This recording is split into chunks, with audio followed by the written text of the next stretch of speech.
सुप्रभात बच्चों। इससे पूर्व मैंने आपको सूरदास रचित पद से पद 1 एवं पद 2 की व्याख्या बताई थी। आज हम पद 3 को देखेंगे। इस पद में गोपियों के हृदय में श्री कृष्ण के प्रति जो प्रेम है उसकी चर्चा हुई है कि मथुरा आने के बाद श्री कृष्ण ने अपने सखा उद्धव से जब निर्गुण ब्रह्म की उपासना का संदेश भेजा तो ये बात गोपियों को अच्छी नहीं लगी और उन्होंने हर प्रकार से ये स्पष्ट किया कि उनका प्रेम केवल श्री कृष्ण के लिए है, उनका प्रेम अस्थिर नहीं है। गोपियाँ कहती हैं, हमारे हरि हारिल की लकड़ी। हरि अर्थात श्री कृष्ण, और हारिल एक पक्षी है जो अपने पंजों में सदा कोई न कोई लकड़ी का टुकड़ा या तिनका पकड़े रहता है, जिससे उसे विश्वास रहता है कि वो गिरेगा नहीं। तो यहाँ गोपियाँ कहती हैं, हमारे हरि हारिल की लकड़ी, मन क्रम वचन नंद नंदन उर, यह दृढ़ कड़ी पकड़ी। हे उद्धव, हमारे लिए तो कृष्ण हारिल की लकड़ी की तरह है। जैसे हारिल सदा अपने पंजों में लकड़ी पकड़े रखता है, वैसे ही हमने भी अपने मन से कृष्ण को पकड़े रखा है।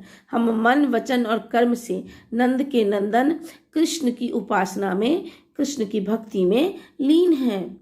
सुनत जोग लागत है ऐसो ज्यों कड़वी ककड़ी। और आप जो ये योग का संदेश लेकर के आए हैं, ये तो ऐसा लगता है मानो हमने कड़वी ककड़ी खा ली हो। ककड़ी, खीरा आदि जो गर्मी में जो फ्रूट्स मिलते हैं, ये वाटरमेलन जिसे आप कहते हैं, वो सब, उनमें एक कड़वापन होता है कभी कभी। तो वो कड़वापन जो है अच्छा नहीं लगता, जबकि फल तो मीठा होता है। तो गोपियाँ कहती हैं कि कृष्ण की भक्ति, कृष्ण का प्रेम तो मीठा है, और आपके द्वारा लाया गया ये योग का संदेश जो है, ये तुम्हारे योग की बातें जो है वह हमें अरुचिकर लगती हैं, बिल्कुल वैसे ही जैसे कि कड़वी ककड़ी लगती हो। सुतो व्याधि हमको ले आए, देखी सुनी न करी। और आप तो ऐसी योग रूपी बीमारी लेकर आए हैं जिसके विषय में ना हमने कभी सुना, न कभी देखा, न कभी भोगा। तो तुम्हारी ये योग रूपी बीमारी जो है, इससे हम पूरी तरह अपरिचित हैं।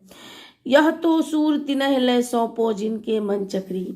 हे उद्धव, आप इस बीमारी को उन लोगों को दे दो जिनके मन चकड़ी की चकई जो है, जैसे जत्ता होता है चकड़ी मिल में जिसमें आटा पीसा जाता है, वो सदैव हिलते रहता है। तो जिसके मन में एक निष्ठता ना हो, जो भक्ति भाव में ना डूबा हो, जो किसी से एक निष्ठ ना हो, उसका मन चकड़ी की तरह होता है।